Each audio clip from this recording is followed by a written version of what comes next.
So what if I told you that feeling of being stuck, unmotivated, or like your life is going nowhere is not reality? That's just the story that your brain keeps on telling you. So at some point, I think in all of our lives, we find ourselves lying in bed, probably on a Sunday night, and we're reflecting on the week, and we've realized that we've done none of the things that we said we were going to do this week or this weekend. And so you kind of find yourself thinking, what am I doing with my life? How can I achieve all of the things that I've always dreamt of achieving if I can't even get out of bed and fold my laundry? But here's the truth, you're not alone. Around 70% of us experience what's called an existential crisis at some point in our lives. And so I think most of us are caught in this cycle of inaction, I think more than we actually realize.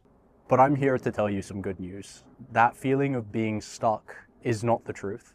That's just the story that you keep on telling yourself. And that story can change. So just for a bit of context, I hit my Sunday night existential crisis this Sunday. And I wrote this script 6 months ago. And I was very happy with the script. And what I should have done is I should have started filming this video as soon as I'd finished the script. But what happened? I failed to take action. And the problem is, when you're in this rabbit hole of despair, it's not one of those cool rabbit holes where you meet a talking rabbit and a psychedelic cat. This is a rabbit hole where you find yourself reliving the sequence of events that have got you to this very moment, but it's filtered through the lens of you and your Sunday night existential crisis. And I think what all of this is it's your subconscious screaming, trying to tell you that you're falling short of your ideal self in the hopes that you'll finally, make some sort of change in your life and begin to take action. And I think it's so easy in these moments to blame our external circumstances, or we can be very self-critical and blame ourselves, but almost take this defeatist attitude towards getting ourselves out of this rabbit hole that we find ourselves in. And I think the question that you need to ask yourself is, would you rather live your life playing the blame game, or would you rather finally take accountability for all of your actions and actually work towards becoming this ideal version of you? I remember seeing this clip of David Goggins. And so for those of you who don't know, David Goggins is a Navy SEAL. But before he was a Navy SEAL, I think he weighed something like 140 kilograms and was working in pest control. And speaking to this point, he basically said to Joe Rogan, the one thing that I visualize a lot of the time is, what if I got up to the gates of heaven, having led that life of being that person who worked in pest control my entire life, and God showed me a clip of this person who was a Navy SEAL, broke the pull-up record, run multiple ultra marathons, and he responded, well, who is this? And God says, this is the person you're supposed to be. And I think that's an incredibly powerful image, because I think so much of us are unaware of how much potential we actually have to recreate who we believe ourselves to be. I mean, if David Goggins could go from being that weight to becoming a Navy SEAL, I think almost any of us can completely change who we become. So in this video, I'm going to explain why I think we fall into these existential crises in the first place, and how we can prevent ourselves from entering these existential crises in the future. So before we climb out of the rabbit hole, I think it's really important to really understand why we fall in the first place. And once we kind of understand that, we can identify all of the things that might be keeping us there, and we can then plot our route to getting out of the rabbit hole. So as humans, we are pattern recognition machines. Patterns make the world predictable for us. And so the more something happens to us, the more we expect that same thing to happen again. Except because we're humans and not robots, we don't remember events exactly as they happen because we have emotions. So when something happens to us, it's filtered through the emotions that we're experiencing at the time of the event, but it's also being filtered through our underlying beliefs, our assumptions, the vast amount of experiences and patterns that we've recognized across the course of our lives. And it's also being filtered through the emotions that we're experiencing at the time we're recalling that event. So if you really think about it, we don't necessarily have an objective view of our lives. And many of the people that we speak to might have completely different perceptions of who we believe ourselves to be and of who we think they perceive us as. And so when we look at our own pattern recognition system and we combine the objective sequence of events with our underlying emotions, beliefs, and assumptions, this is what psychologists call schemas. And so they're basically just like a larger package of the objective event. And so these schemas form across the course of our lives. And because our brains are kind of developing at different stages, what tends to happen is we've got sort of these very basic schemas that form at the beginning of our lives. And as our social and emotional understanding increases, so do our schemas. And as a result, we have almost this very automatic pattern recognition system, which influence the way we perceive ourselves and the world around us. And I'm sure you kind of see this in your own life. So if you reflect back to how you perceived yourself at 10 years old versus how you perceived yourself at 16 or 20 years old, your understanding of yourself is very different because you've kind of developed all of these systems and these understandings of sort of how the world works over that period of time. And so your perceptions have changed. So just to sort of paint a picture, you might have had a maths teacher that picked on you at school. And because this teacher picked on you, you might not have applied yourself.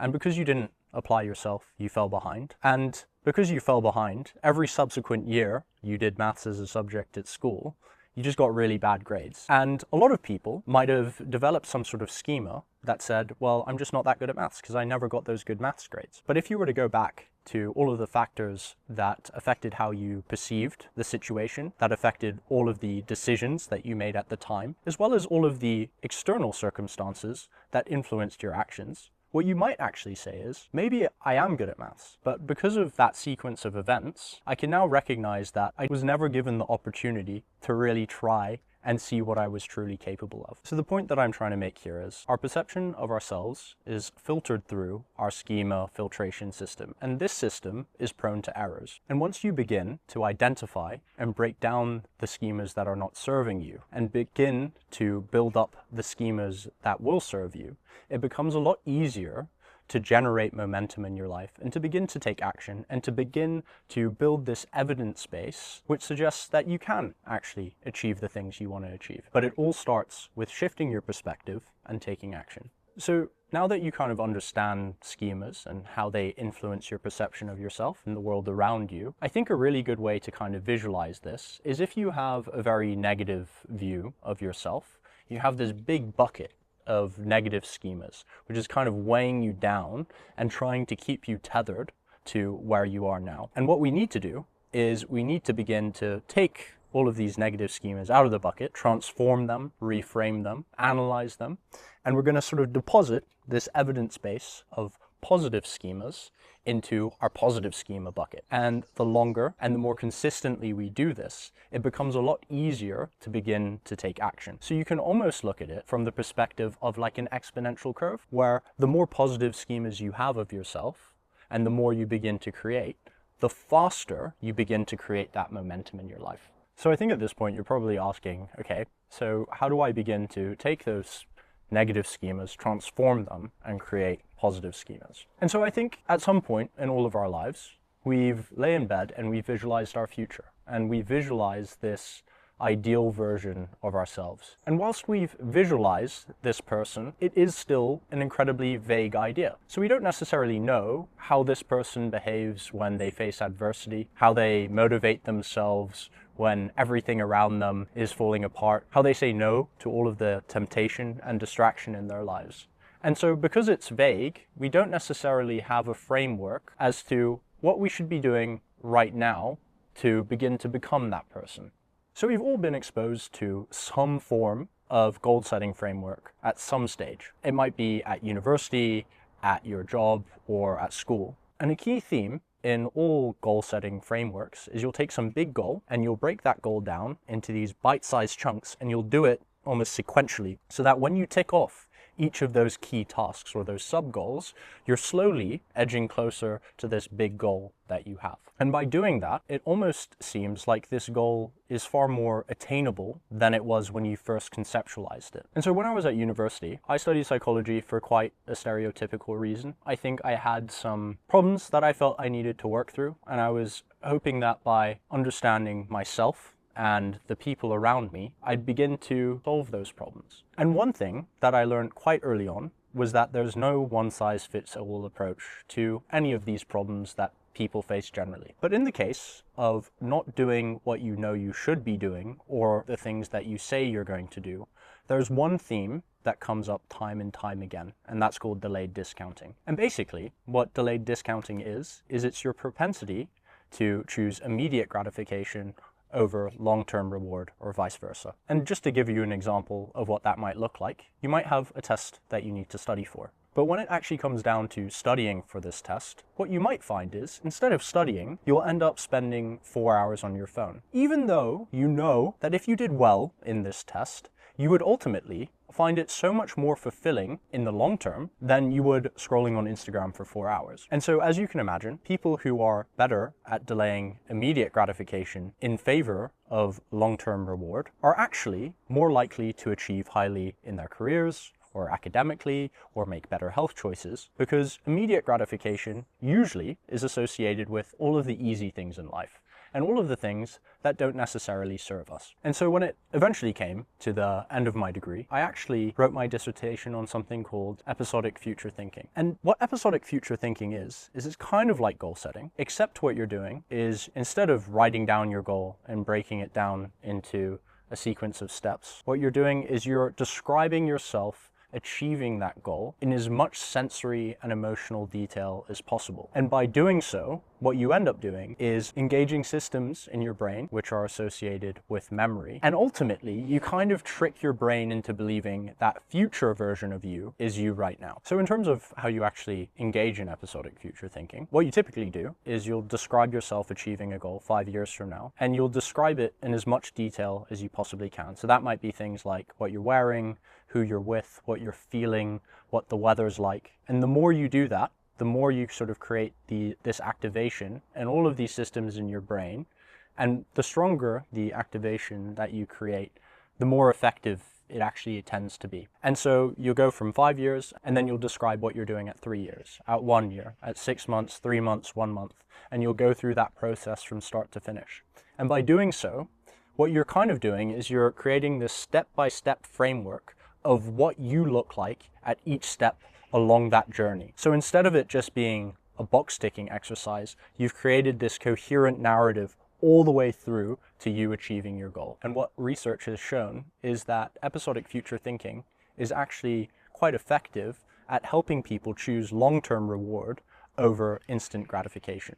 And so once you've finished engaging in episodic future thinking, ultimately, you've now got this framework that you can begin to work off. And don't worry, I'll link a guide in the description below to show you exactly how you engage in episodic future thinking. And so now that you've described your ideal self and you're ready to begin to work towards becoming that person, what you need to remember is that all of your negative schemas and habits are going to constantly try and work against you. So just to give you a quick example, I finished the script 6 months ago, and every time I got home from work, what I should have done is I should have filmed and edited the video. But instead of doing that, my negative schemas would say to me, "You've had a long day at work, and actually you deserve a bit of a break." And so I would end up just watching YouTube or scrolling on Instagram for a couple of hours, despite the fact that I knew that if I just filmed and edited the video, I would find it a lot more rewarding in the long term. So when you feel tempted by immediate gratification, or you have these negative schemas speaking to you, trying to justify why you shouldn't do the thing, what you need to do is you need to refer back to this framework that you've created for yourself and ask the question, what would my ideal self be doing in this very moment? And don't just picture the action, but remind yourself of the reward you would feel if you engaged in this action consistently enough, and what it would feel like to actually achieve that goal that you've written about. And the process of reinventing yourself is never going to be easy.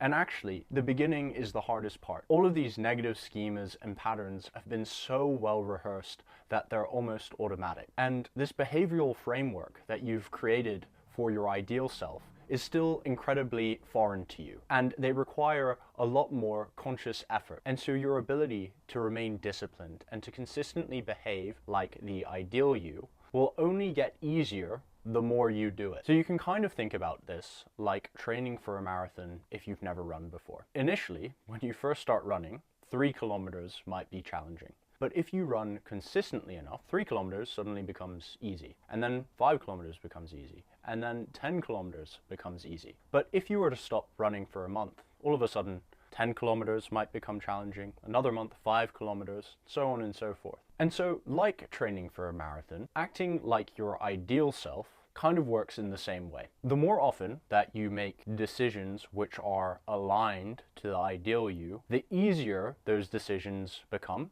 and the easier it is to stay aligned with that behavioral framework that you've created. And so eventually what you'll find is behaving like your ideal self almost becomes automatic, and it becomes integrated into your current identity. But of course, sometimes you're going to slip, and there's going to be moments where you give in to these negative schemas, and that's absolutely fine, and I think it's just part of being human. But in cases where you do slip, identify the thing that caused you to slip. It might have been, your phone was sitting on your desk, and so you had a quick scroll, and then you did it 5 more times, and all of a sudden you've lost 3 hours of your day. And if that is the case, remove the distraction and make those distractions so inaccessible that it's almost not an option for you. So my final message is this: throughout our lives, we're always at a fork in the road between living the life we've always dreamt of and the life that we fear living. And by having a coherent behavioral framework of the person that you ultimately want to be, and the more you make decisions which are aligned with that person, the more you'll begin to generate momentum and create this evidence base that you are ultimately becoming that person. And the more you'll begin to move away from that person who believes they're stuck and they don't know how to move forward. And it's not going to be easy, but remind yourself of what it would feel like to finally achieve those goals that you've always dreamt of and become that person that you've always wanted to be. And I can't just sit here and give you advice that I'm not going to follow myself. So over the next month, I'm going to follow my own advice, document my journey, and I'm going to share the challenges that I face, the thoughts I have, the adjustments that I make. And I'm hoping by doing that, you don't feel alone in walking this road by yourself. Thank you so much for watching the video, and take care.